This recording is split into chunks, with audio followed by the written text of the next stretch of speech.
দেশে যুদ্ধ ঘোষণা হয়েছে।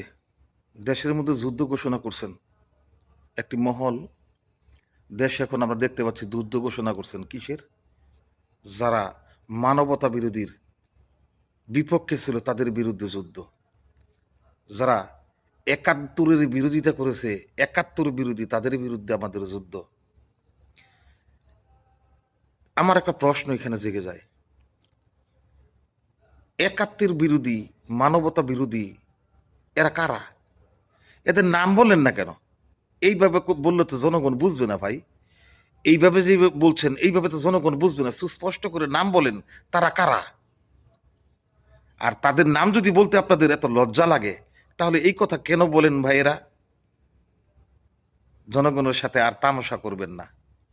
আপনারা জনগণের সাথে আর তামাশা করিয়েন না। জনগণ বুঝে ফেলেছে কারা একাত্তর বিরোধী, কারা একাত্তরের পক্ষে ছিল আর বিপক্ষে ছিল। অতএব একাত্তর বিরোধী তারা, যারা নাকি এই বিপ্লবের বিরোধিতা করে, এবং এই বিপ্লবের বিরোধিতা নয়, শুধু এই জুলাইকে যারা স্বীকৃতি প্রদান করে না। অতএব ডালমে কুচ কালা হে, সাবধানতা অবলম্বন করে সামনে পথ চলুন। সালাম আলাইকুম রহমতুল্লাহি ওয়া বারাকাতুহু।